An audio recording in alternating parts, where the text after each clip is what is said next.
Só não me chame de senhor.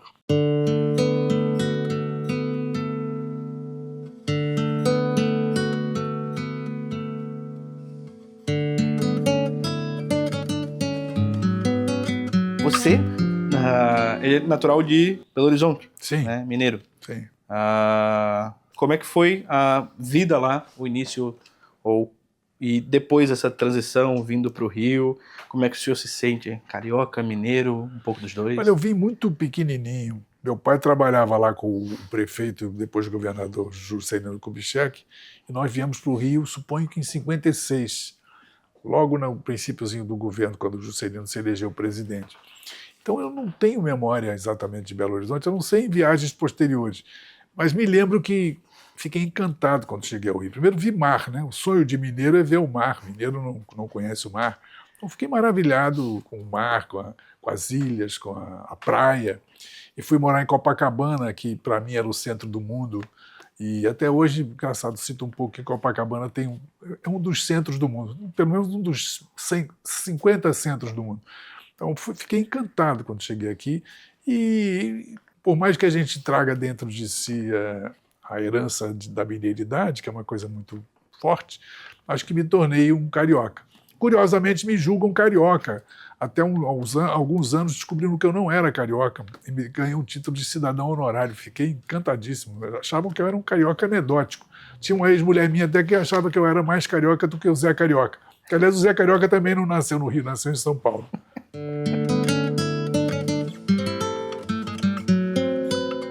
Eu era uma criança muito arteira e costumava ser exportado da casa de meus pais quando tinha algum convidado ilustre.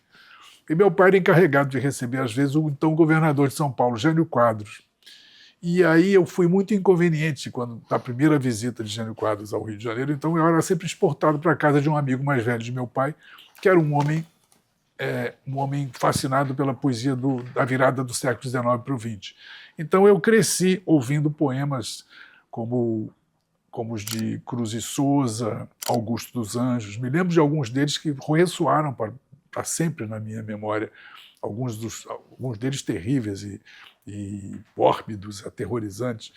Um deles que jamais esquecerei é um de Cruz e Souza chamado Caveira, que diz: olhos que foram olhos, 2 buracos agora fundos no ondular da poeira, nem negros, nem azuis, nem opacos, caveira. E por aí vai. Mas é um poema que tem esse ar um pouco Edgar Allan Poe, assim, um sinistro, e aquela memória ficou para sempre tilintando assim, no meu repertório de imagens. Eu queria ser músico, então estudei música na infância, na adolescência, e comecei a compor com vários amigos, mas os amigos foram me empurrando docemente para o reino das palavras e me encomendando letras. Então eu fui sendo amavelmente exilado do reino da música e me tornei letrista. Só que lá pelo final da adolescência comecei a escrever também algumas coisas. Me lembro que uma das primeiras coisas que eu escrevi mostrei para o melhor amigo do meu pai, que era o poeta Paulo Mendes Campos. E ele gostou, embora fosse meu desafeto, nós tínhamos desavenças futebolísticas terríveis, mas ele gostou do que eu escrevi e até me deu alguns textos para que eu musicasse. Então fez parte dessa transição da música para a poesia.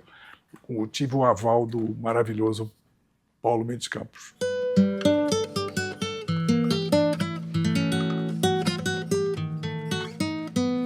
Olha, a princípio eu lidava com isso na maior irresponsabilidade. Eu achava isso eu escrevia umas letras absolutamente irresponsáveis e eram gravadas por figuras muito interessantes do finalzinho da década de 60 para o início da década de 70.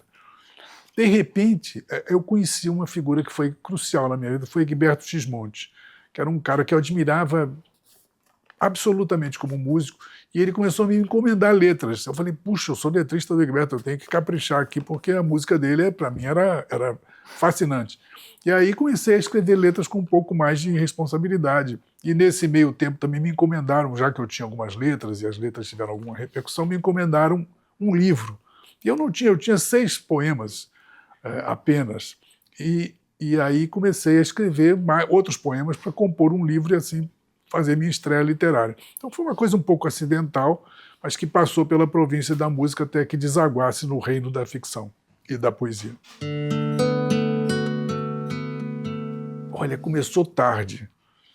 Eu não conseguia entender Shakespeare. Eu lia as traduções espanholas e portuguesas, achava aquilo estranhíssimo, o prestígio dele achava estranhíssimo. Eu estava lendo o original, não entendia muito bem.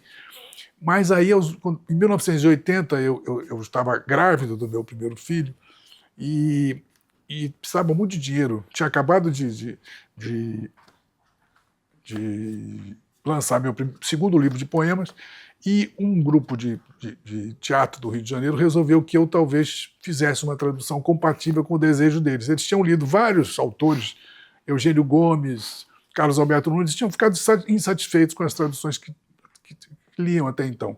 Aí resolvemos fazer uma experiência. Eu traduzi uma cena do Shakespeare e lembro de um fragmento que diz assim: amei mulheres de feições diversas por suas mais diversas qualidades, mas nunca assim com toda a minha alma, pois sempre alguma sombra de defeito pairava sobre a graça mais perfeita e desfazia o meu encantamento. Mas você é tão bela e tão perfeita, parece feita da pequena parte de perfeição que há em cada criatura. Quando eu escrevi isso, eu falei, pô, esse cara é bacana, eu fiquei encantado por ele e achei que ia ser uma tarefa fácil. Aí foram 4 meses de desespero, fui subvencionado, o Sesc me pagou mensalmente um dinheiro e eu quase enlouqueci, porque, evidentemente, essa era uma cena de amor I love you, como diria a filósofa Marisa Monte. Então era uma letra uma cena fácil de traduzir. Era fácil de traduzir para o nosso repertório de baladas românticas. Mas havia discussões políticas, discussões metafísicas na peça, então foi uma loucura. Então acabei aprendendo Shakespeare, começando a aprender Shakespeare nesse período dessa tradução de A Tempestade. E a partir daí me encomendaram diversas traduções e adaptações de textos dele. Então eu aprendi na prática, aprendi convivendo com ele e tendo um apreço cada vez maior. Tanto que em 1990, 91, um amigo meu traduziu pela primeira vez os sonetos, os 154 sonetos para a língua portuguesa. Jorge Vanderlei, um grande poeta e grande tradutor. E aí eu fiquei achando aquilo lindo e comecei a querer conviver com o Shakespeare mais de perto e traduzir 12 sonetos dele. Quase que enlouqueci de novo, porque imagine você conseguir naquele espaço, aqueles 14 versos de 10 sílabas. É muito difícil você condensar aquilo. Até João Baldo Ribeiro, meu querido amigo, costumava dizer se queixar que a língua inglesa é muito succinta, segundo ele, e não sucinta, succinta, porque ela tem muito poder de sucção. O exemplo que ele dava, por exemplo, era o filme Giant, que em português se chamou Assim Caminha a Humanidade. A única vez em que o português se torna mais conciso do que o sucinto do que o inglês foi descoberto por Paulo Mendes Campos, que diz assim: Once upon a time there was a little old man. Em português, era uma vez um velhinho. É uma das raríssimas vezes em que a gente consegue ser mais sucinto do que a língua inglesa. E aí fui me encantando pelo Shakespeare e começando a conhecer os bastidores poéticos da criação dele. E a cada momento, a cada novo encontro, eu me sinto mais encantado por esse convívio com ele. Até minha mulher reclama muito, eu costumo dizer que ele é um dos 5 melhores amigos que eu tenho, e ela fica assim, quem são os outros 4? Ela fica enciumadíssima, ela acha que é um crime eu declarar isso, mas de fato ele tem sido uma figura de um convívio encantador para mim. Eu acho que ele lida com a variedade humana, e essa variedade, eu acho que um tradutor de Shakespeare tem que conhecer esses registros todos. Curiosamente, voltando ao João Baldo, quando foi traduzir o Viva o Povo Brasileiro para a língua inglesa, não havia quem soubesse tantos registros de português em língua inglesa quanto o próprio João Baldo. Então ele foi obrigado a traduzir tanto o Viva o Povo Brasileiro quanto o Sargento Getúlio. Então eu acho que o desafio do tradutor brasileiro é exatamente esse que você mencionou, é conhecer esses diversos registros com os quais lida a criação shakespeariana. Então é preciso ter um mínimo de humor, é preciso ter um mínimo de poesia. Aliás, um mínimo é pouco. O ideal é que tenha alguma poesia, para ser mais modesto, como Drummond diria no seu primeiro livro, alguma poesia, algum humor, alguma percepção do grotesco, como você mencionou. Então eu acho que essa variedade do que é humano é fundamental para que se traduza Shakespeare. Shakespeare em sua época, né, escrevia para ser para ser encenado, né, seus textos serem encenados. Hoje a gente tem muitos leitores de Shakespeare, né, e talvez não tantos espectadores da peça de Shakespeare.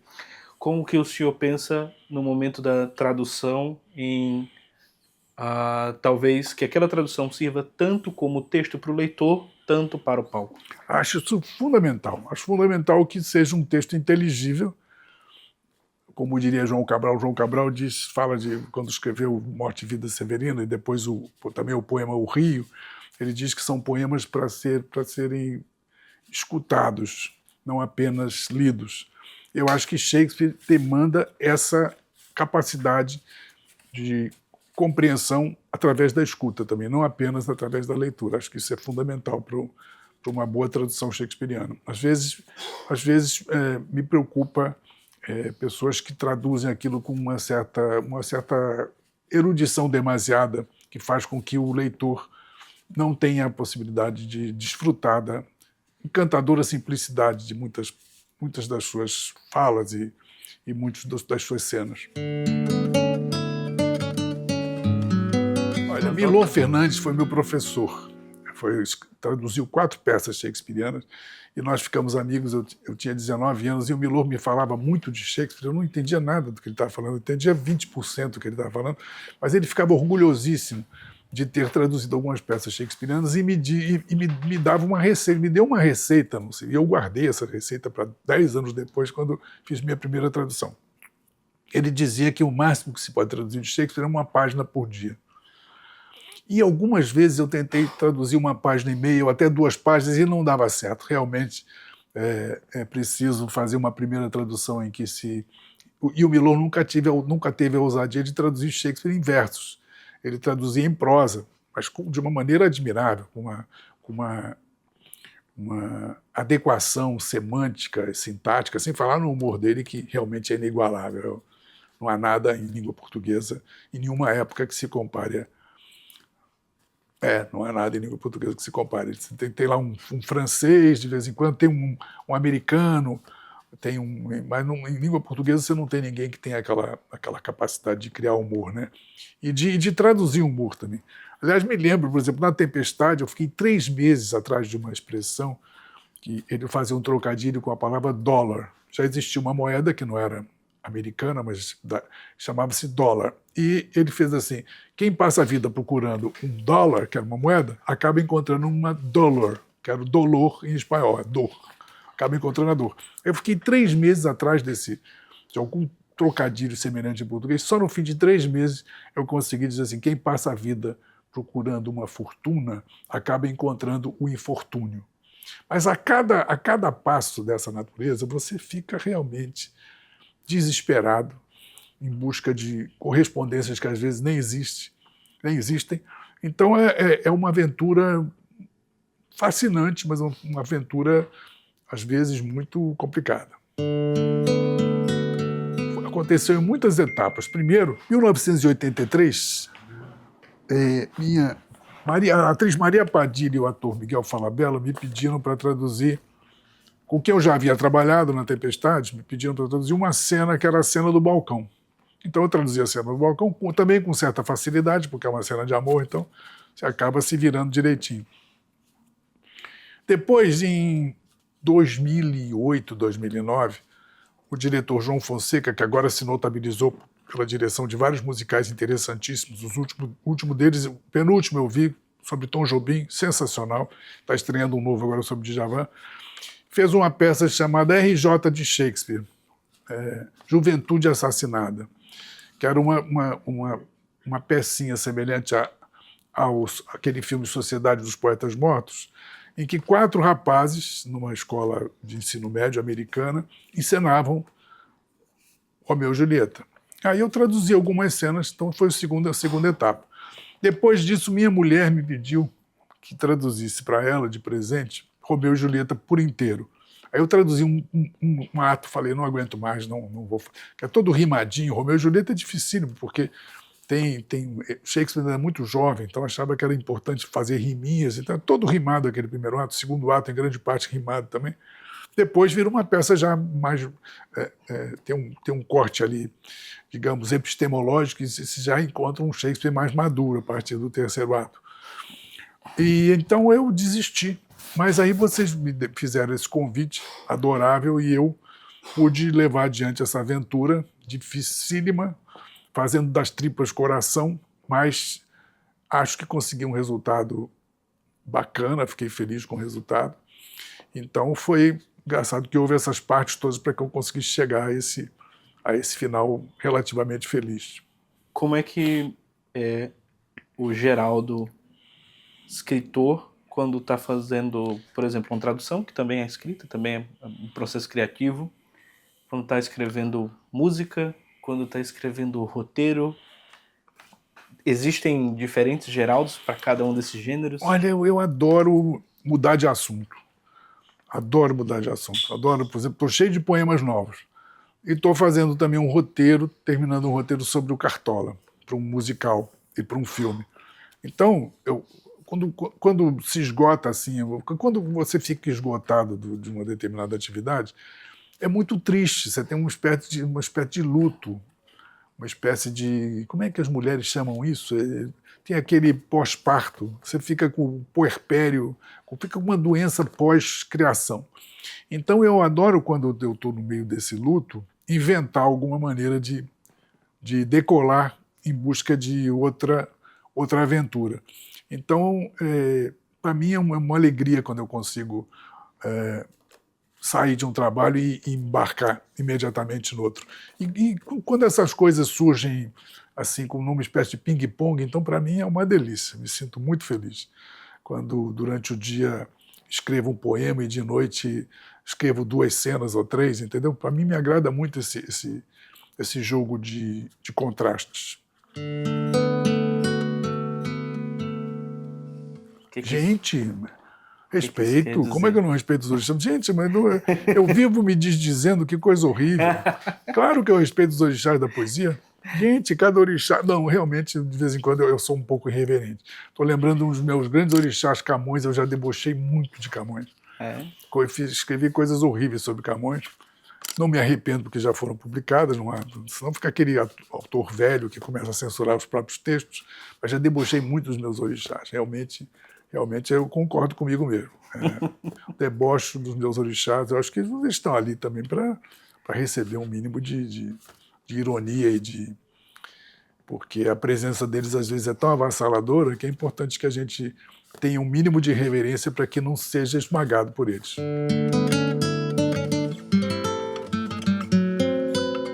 Não muda nada. Não muda, inclusive a tal da imortalidade é uma mentira de marketing. Que você entra para a academia e começa a morrer gente o tempo todo, é um negócio infernal. Então a tal da imortalidade é uma ficção. E os prêmios, quando você conquista um belo prêmio, você diz assim, não, agora minha vida vai mudar, agora eu estou assentado, não tem problemas. Não é verdade. Você necessita de fazer coisas mais interessantes ainda, até para justificar que você tenha ganho um reconhecimento. Então, realmente, são coisas que ajudam a gente a viver em determinadas fases. O primeiro prêmio que eu ganhei, aliás, eu tinha acabado de ser demitido.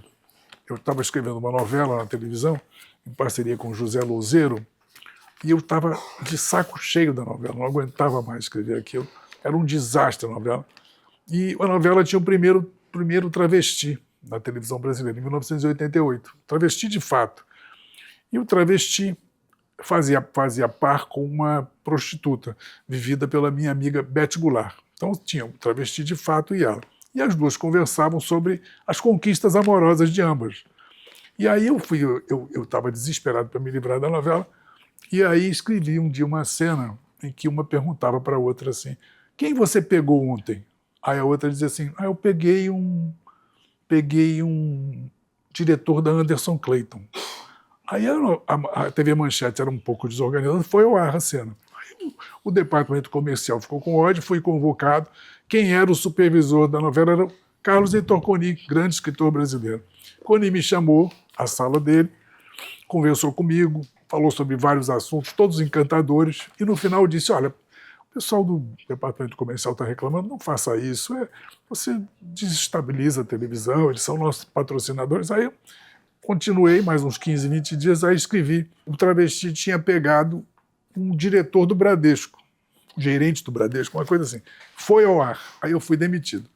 Aí quando eu estava no fundo do poço, sem dinheiro, sem emprego, sem nada, ganhei o meu primeiro prêmio, que me foi dado por um júri muito bacana, o Antônio Cândido, o Antônio Torres, vários Antônios assim, de altíssima qualidade, me deram um prêmio, ganhei um dinheiro. Então eu disse assim, puxa, que bom esse jogo de contrapesos, expressão que está na moda na política brasileira.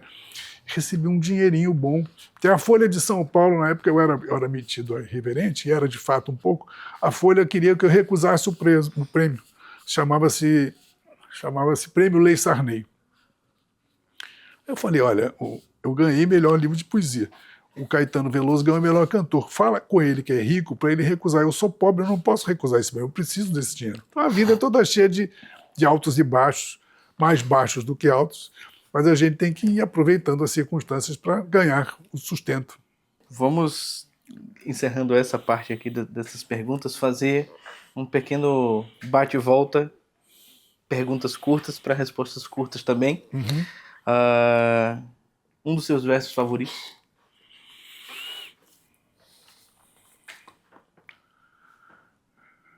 De amor não vi senão... Não. É favorito, mas Um dos favoritos. Um deles, Luiz Vaz de Camões. De amor não vi senão breves enganos. Shakespeare em uma palavra. Tudo. Uma tradução que você ainda quer fazer? Difícil fazer uma tradução, rapaz. John Donne, talvez. Poesia de John Donne. Se eu tivesse condições para isso, acho que não tenho. Acho que ninguém tem. Isso vai ser acumulado ao longo de muitas eras e muitas gerações, mas eu adoraria. Se eu pudesse, adoraria. O melhor parceiro de bar? João Baldo Ribeiro. E o melhor parceiro de verso? Martinho da Vila. Um livro que o senhor está lendo hoje? Imortalidade, de Eduardo Gianetti. A cena mais inesquecível que o senhor escreveu para a TV? Não sei. Talvez no Don Quixote, que nunca foi realizado. O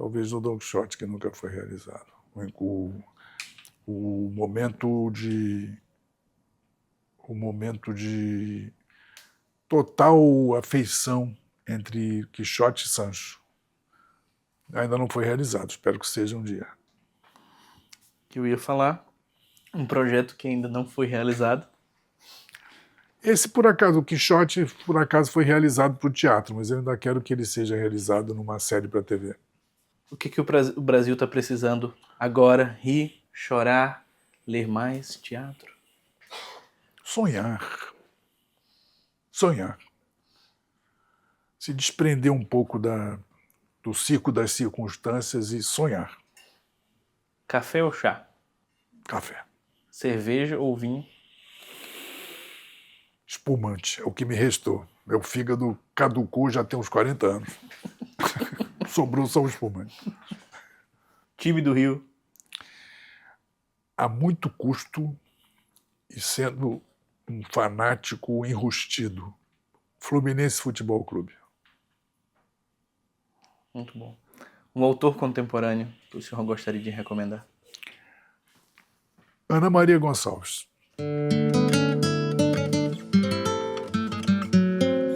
Leia um pedaço, eu tenho uma tradução, adoro uma edição da Norton, edição das obras completas do Shakespeare da Norton. Tem gente que, a Arden dizem que é melhor ainda, mas eu adoro a Norton. É um americano chamado Stephen Greenblatt, grande shakespeariano. Eu ganhei um livro dele ontem, ele também é escritor de ficção, mas ele editou, chamou eruditos shakespearianos do mundo inteiro, as introduções das peças são espetaculares. Aí eu fico lendo o Greenblatt com as notinhas dele, e aí, às vezes, leio uma tradução italiana ou uma tradução francesa para ver soluções que já deram em outras línguas, para trazer para o português também. E quando tem uma tradução muito boa, por exemplo, o Romeu e Julieta, eu li a primeira tradução de todos, que é muito bonita, feita pelo Honestaldo de Penafort. O nome não ajuda, o nome parece nome de comédia, mas ele era um belíssimo tradutor. E ele traduziu 2 peças. Traduziu Romeu e Julieta e Otelo. Olha só. Foram as 2 únicas traduções primorosas, com aquele estilo de época, uma coisa meio antiquada, mas muito bonito. Belo tradutor. Então, às vezes, quando tem uma tradução muito bacana, eu faço primeiro a minha, depois cotejo para ver se está igual, melhor do que a dele, enfim, o que eu posso melhorar. Então, tem esse jogo, são umas 3 ou 4 etapas até que a gente se dá às vezes por satisfeito, mas em geral por vencido, porque o original, de modo geral, suplanta a versão que a gente faz na língua da gente, né? Esse é o Milor. Em que ocasião que ele fez esse jeito? Olha, são muito antigos, anterior à nossa amizade. Ele me deu isso mais tarde. Uhum. Aliás, ele fez, quando eu me mudei para essa casa, 20 anos, eu fiquei com medo de meu filho pequeno, tinha um filho pequeno na época, hoje em dia tem outro também pequenininho, mas já é um velho de quase 14 anos, vai fazer semana que vem 14 anos, mas tinha um pequenininho, tinha 8, eu achei que ele ia bater no vidro. Aí pedi ao Milor fez uns negócios geniais, ele era artista plástico maravilhoso, então ele fez uma série de plásticos ali, adesivos, para botar no vidro, para a pessoa não bater no vidro, mas eu perdi. Estão em algum lugar dos meus arquivos, que são caóticos, e perdi, foi uma pena, porque senão teríamos ali também as ilustrações do Milor no vidro. Olha só que ótimo. Mas guardei aqui, felizmente não se perderam esses desenhos dele, feitos na década de 50. Vamos, aqui é o Shakespeare, o que sobrou dele, eu já tive mais coisas sobre ele, mas não couberam aqui em casa as coisas todas, então o que sobrou foi isso aqui, ó. Isso é o que sobrou dele. Aqui o livro que eu tinha te falado do Eric Partridge, da baixaria shakespeariana. E tem coisas como as seguintes, olha que besteira adorável aqui. Ó. Ele fala tem 68 nomes aqui, ele bota os exemplos todos, é muito divertido. Copulation, olha lá. Tem tudo sobre ele. Tem um outro recente também, esse aqui, que é divertido também, sobre o mesmo tema. Esse aqui, olha, a mesma coisa. O uso dramático da baixaria em Shakespeare. Love's Labour's Lost tem um monte de baixaria também. Ele sabia tudo sobre o ser humano. Isso que você falou, tanto o sublime quanto o baixo, tanto o brilhante, a inteligência, quanto a burrice humana. A maldade, né? A burrice, a maldade, a bondade. Aí são os prêmios, são os prêmios. Esse é o troféu Ana Cristina César, minha querida amiga, que morreu cedo, se matou. Eu ganhei em 88. Aquele é o M. Eu nunca mandei botar meu nome ali. Bom, qualquer dia desse eu vendo para ganhar uns trocados. E aquele foi o Grande Prêmio Cidade do Rio de Janeiro, pelo conjunto de obra. Esse é um de cinema. E as sessões aqui, como é que é a divisão da biblioteca? Olha, era uma maravilha, que era um caos. Mas aí minha mulher arranjou um organizador que botou por ordem alfabética, aí é um horror. Eu fico perdido, porque eu sabia direitinho onde estava cada coisa na bagunça. Agora, organizadinho, eu não sei nada. Você está vendo? Tem as letrinhas aqui, olha. A Ilíada do Roldão aqui. Uhum. Falamos dele hoje. Uhum. Augusto de Campos, Paulo Mendes Campos. Os Campos estão todos aqui, né? O Paulo aqui, ó. Paulo, aliás, eu tenho uma dedicatória muito bonitinha dele. E o senhor quer mostrar algumas das dedicatórias que você tem? Não, acho que não tem nenhuma assim muito interessante, não. O João Ubaldo, meu querido amigo, era ruim de dedicatória, não tinha paciência, botava qualquer besteira, não caprichava. O Milor deve ter dedicatória. O Milor tem dedicatórias boas aqui. O Milor me deu uma dedicatória, acho que do Hamlet. Olha pedindo só. para eu fazer uma réplica. Quer ver? Nunca falei isso com ninguém, que bom que eu estou falando com você, que eu ia esquecer. Ele disse assim, cada tradutor tem... Cada geração tem um tradutor que merece. Ele mandou para mim assim. E ele falou muito bem das minhas traduções. Falou da Tempestade e do Ezio Lackett. Ele curtiu muito, eu fiquei muito orgulhoso, porque imagina, meu professor, né? Tinha por ele uma admiração total. Deixa eu ver se eu acho aqui o Hamlet. Achei. É que mudou disso. Aqui. Ao Geraldo, 1988. Carneiro. Cada geração tem um Milor que merece. Com afeto do Milor. Sugerindo que eu fosse adiante. Se ele me deu assim que o livro ficou pronto, olha. Exatamente em 1988. O João não era bom meu grande amigo também, não era bom de dedicatória, ele era péssimo. Mas se tiver uma para mostrar, vai ser Deixa eu uma se tem honra uma. ver. Ah, mas é dele, quer ver? Olha que bonitinho que ele fez comigo. Ele me chantageou para fazer a edição comemorativa e mandou botar o... Quando ele leu, mandou fazer junto, assim. Começar junto, não ter... Bacana, né? O carinho dele. Ele não tem dedicatória boa, não. Eu não sou bom de dedicatória também, não. Eu não pego dedicatória com ninguém. Eu vou no lançamento, dou um teloguinho assim, pego o livro e vou embora, não entro na fila. Tenho pânico de ficar na fila horas. Não sei quando a fila é muito boa. Tem umas filas bem frequentadas, que o papo é bom. Vinícius não era de fazer dedicatória. Tom Jobim nunca foi um lançamento de nada do Tom. O Tom lançava muito, era disco, né? E nos Estados Unidos, em geral, nunca lançava aqui. Não sou bom de dedicatória, não. E os instrumentos? Tem alguma história especial dos instrumentos também? Algum Lá que foi embaixo presente, tem. que foi... Lá embaixo tem. Sim, Lá sim. embaixo tem, é. É tudo presente. Tudo presente. Tudo presente. Os quadros aqui também são todos de presente. É. Nunca comprei um quadro na vida. Todos são dados. Tudo é meu amigo. Essa que está aqui na porta, minha querida amiga Marília Crancho, fazia uma pintura meio erótica, assim. Agora está ficando famosa, depois de morta, nos Estados Unidos. Ali no fundo ganhei de presente também de Roberto Magalhães, está vivo ainda, um grande desenhista.